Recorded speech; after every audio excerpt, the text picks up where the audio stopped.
Good morning students.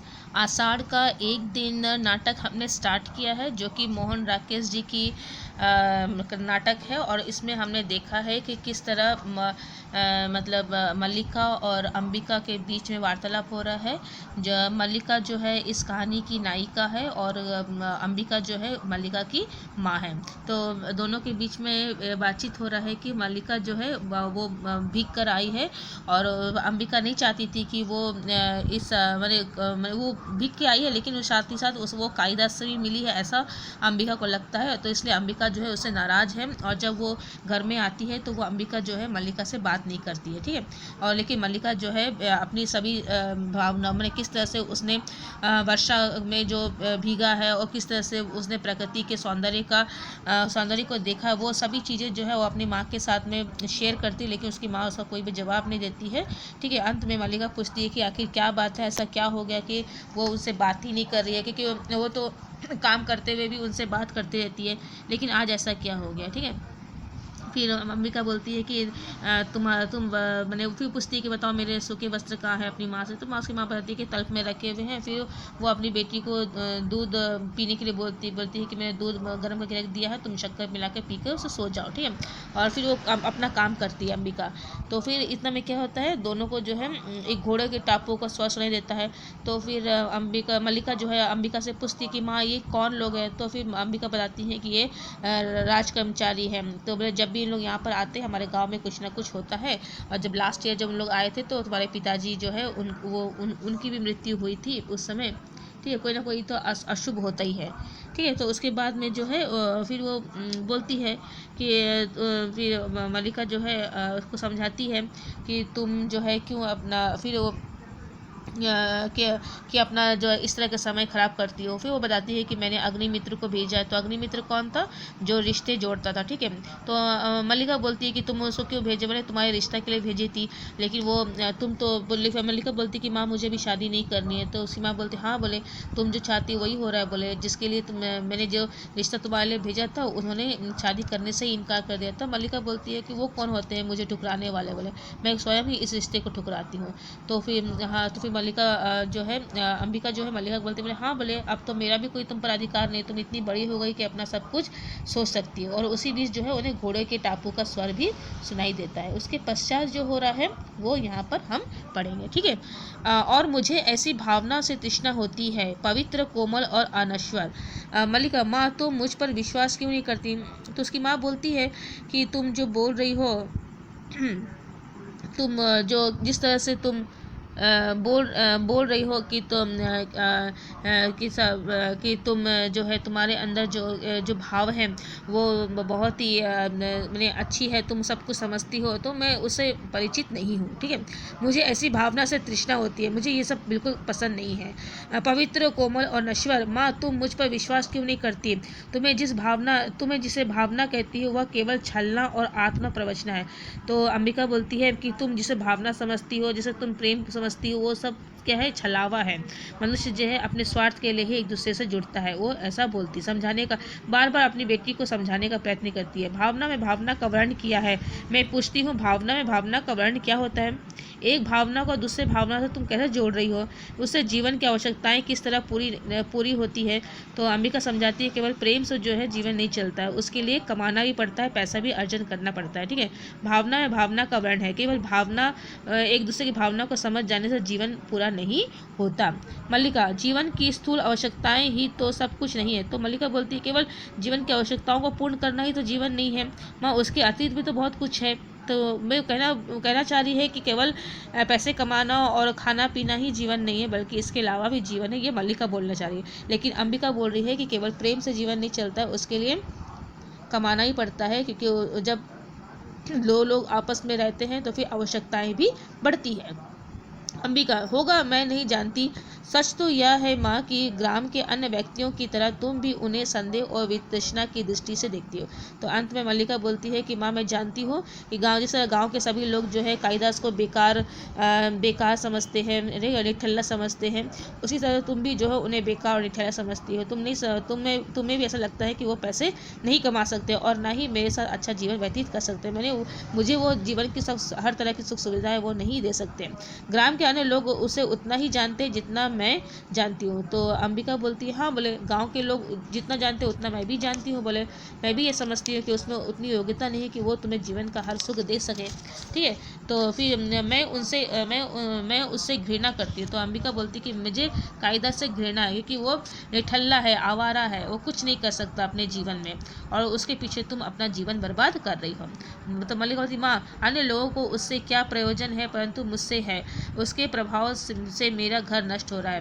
तो अंबिका बोलती है कि अन्य लोग उसके बारे में क्या सोचते हैं मुझे उससे नहीं करना, लेकिन मुझे उससे बहुत अधिक प्रयोजन है क्योंकि उसके कारण मेरा घर घर नष्ट हो रहा है, मतलब उसके कारण जो है मेरी बेटी जो है अपना पथ भटक रही है। ठीक है, तो मल्लिका बोलते ठहरो माँ तुम चल क्यों दी, माँ का जीवन भावना नहीं कर्म है, उसे घर में बहुत कुछ करो। यह बोलकर जो अंबिका जो है वहाँ से चल जाती है।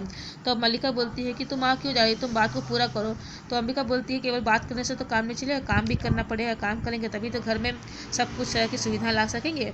तो कालिदास उतने में क्या होता है, कालिदास का प्रवेश होता है और कालिदास के हाथ में जो है एक हिरण शावक होता है, मतलब हिरण का बच्चा होता है और जो कि घायल अवस्था में है, उसी घायल अवस्था में हिरण के बच्चे को पुचकारता हुआ प्यार करता हुआ जो है वो कालिदास जो है आता है। कहाँ पर आता है, मल्लिका के घर की तरफ आता है। ठीक है, हम जिएंगे हिरण शावक। तो मैंने वो हिरण शावक को समझा रहा है कि वो घायल है, उसके शरीर से रक्त बह रहा है, उस हिरण शावक किसी ने उसका शिकार किया है, तीर लगा हुआ है, तो उसको वो दिलासा दे रहा है कि हम जिएंगे, तुम इतने छोटे से चोट के कारण तुम जो है अपने प्राण नहीं त्याग सकते। इस तरह से वो उस हिरण के बच्चे को बोल रहा है, कौन, कालिदास। ठीक है, और कालिदास को जो ये हिरण शावक जो है उस जंगल में मिला जहाँ पर वो कालिदास थे। जिएंगे ना, एक वाण से आहत होकर हम प्राण नहीं देंगे। तो कालिदास समझा रहा है कि तुम्हें एक वाण लगा लेकिन इससे तुम अपने प्राण नहीं त्याग सकते, माने उसकी शक्ति को वो बढ़ा रहा है। हमारा शरीर कोमल है तो क्या हुआ, हम पीड़ा सह सकते हैं, एक वाण प्राण ले सकता है तो उंगलियों का कोमल स्पर्श प्राण दे सकता है। तो साथ में बोलते हैं एक प्राण जो है तुम्हारे एक वाण जो है तुम्हारे प्राण ले सकता है, तो मेरी जो उंगलियों कोमल स्पर्श है, मेरा जो प्रेम है वो तुम्हें प्राण दे भी सकता है। वो हिरण शावक को बोल रहे हैं, हमें नए प्राण मिल जाएंगे, हम कोमल अस्थावरण पर विश्राम करेंगे, हमारे अंगों का पर घृत का लेप होगा। तो बता रहे हैं कि जैसे मैं घर पहुंचूंगा मैं तुम्हारे घावों पर, तुम्हारा जो घाव है उस पर दवा लगाऊंगा, कल हम फिर वनस्थली में और फिर तुम स्वस्थ हो जाओगे, फिर से वन में घूमते लगोगे, कोमल दुर्वा खाएंगे ना। इस तरह से बात करते हुए जो है कालिदास जो हिरण शावक को लेकर मल्लिका के घर की तरफ आता है। मल्लिका अपने को सहेज कर द्वार की ओर जाती है। मल्लिका, यह आहत हिरण शावक, यह ऐसा कौन व्यक्ति है जिसने इसे आहत किया है, क्या दक्षिण की तरह यहाँ भी। तो फिर मल्लिका बोलती है ये जो हिरण शावक है वो घायल कैसे हो गया, हमारे गांव में तो कोई भी व्यक्ति जो है पक्षियों को मारता नहीं है, तो यहाँ पर ऐसा कौन व्यक्ति है जिसने इसे घायल कर दिया है। कालिदास, आज ग्राम प्रदेश में कई नई आकृतियाँ देख रहा हूँ। तो बोलने लगता है कि हाँ आज मैंने बहुत सारे नए लोगों को देखा है अपने गांव में। झरोके के पास जाकर आसन पर बैठ जाता है। राज्य के कुछ कर्मचारी आए हैं, लगता है उज्जैन से कुछ कर्मचारी जो है यहाँ पर आए हुए हैं। हम सोएंगे, हाँ हम थोड़ी देर सो लेंगे तो हमारी पीड़ा दूर हो जाएगी, परंतु उससे पहले हमें थोड़ा दूध पी लेना है। मल्लिका, थोड़ा दूध हो तो किसी भाजन में ले आओ। तो फिर वो चाहता था कि कालिदास चाहता था कि वो उस हिरण शावक को थोड़ा सा सुला दे, थोड़ा विश्राम करा दे, लेकिन उससे पहले वो उसे दूध पिलाना चाहता था। तो मल्लिका को बोलता है कि घर में अगर दूध है तो वो लाकर उसे दे। ठीक है, मल्लिका, माँ ने दूध औटा कर रखा है, देती हूँ। ठीक है, तो बोलती हाँ बोले है, बोले मेरे लिए भी रखा हुआ था, वही दूध मैं उसे ला के दे देती हूँ। अभी 2-3 राज्य कर्मचारियों को हमने घोड़े पर जाते देखा है। माँ कहती है जब भी ये लोग आते हैं कोई ना कोई अनिष्ट होता है। वर्षा के रोमांच के बाद मुझे यह सब बहुत विचित्र लगा। तो मल्लिका फिर वो भी बताती है कि आज हमने जो राजकर्मचारी को देखा है उसके बारे में माँ बता रही थी कि जब भी राज्य से राजकर्मचारी आते हैं तो यहाँ पर कुछ ना कुछ गलत होता है।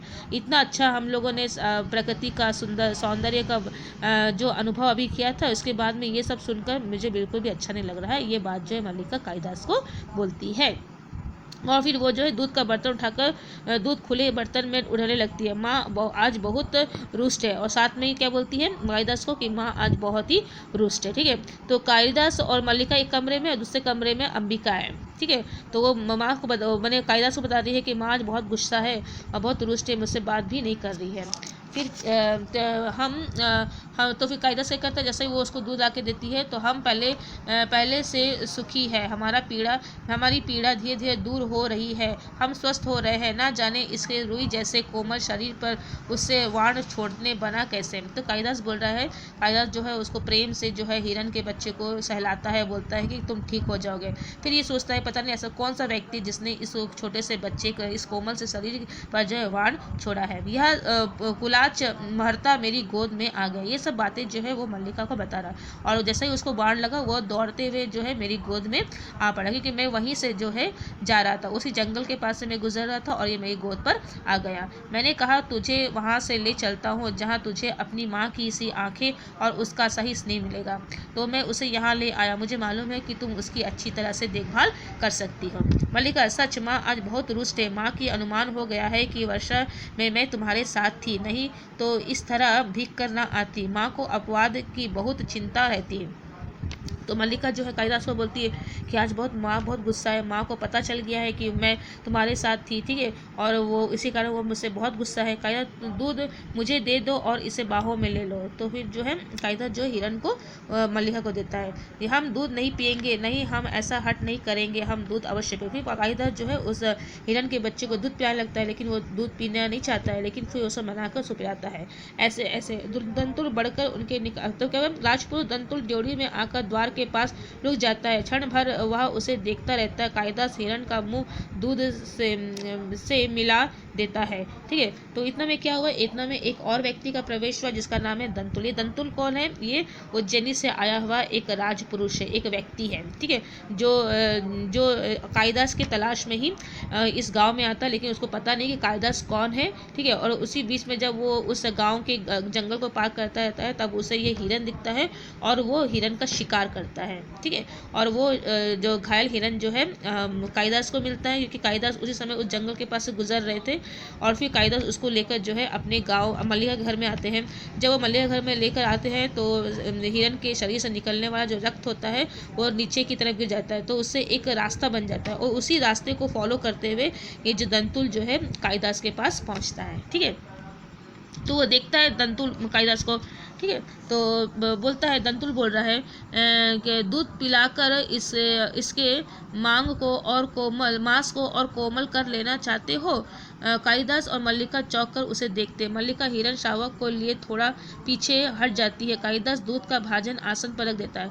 तो दंतुल बोलता है, अच्छा, तो दूध पिलाकर जो है तुम उसे और भी कोमल बनाना चाहते हो। तब कालिदास और मल्लिका देखते हैं, ये कौन है, बोले इसको तो हमने पहले कभी देखा नहीं अपने गाँव में, ठीक है। तो कालिदास जो है दूध का बर्तन नीचे रख देता है और बोलता है, कालिदास, जहाँ तक मैं जानता हूँ हम लोग परिचित नहीं है, तुम्हारा एक अपरिचित घर में आने का साहस कैसे हुआ। तो कालिदास बोलता है कि हम तो तुम्हें जानते नहीं हो, तुम तो मुझे परिचित भी नहीं लग रहे हो, और तुम अपरिचित हो कैसे हमारे घर में घुस आए हो।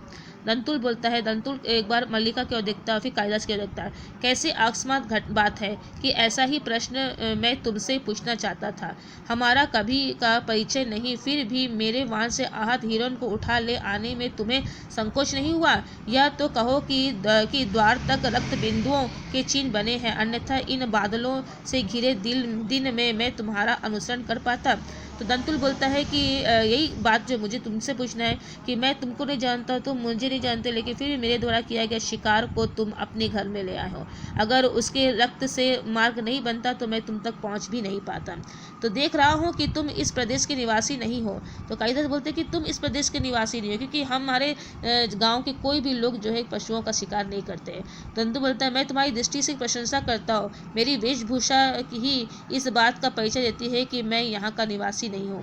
तो दंतुल बोलता, हाँ बोले, तुम मुझे ठीक पहचाने हो, बोले मैं यहाँ का निवासी नहीं हूँ, मेरी वेशभूषा ही तुम्हें बता रही है कि मैं इस गांव का नहीं हूँ।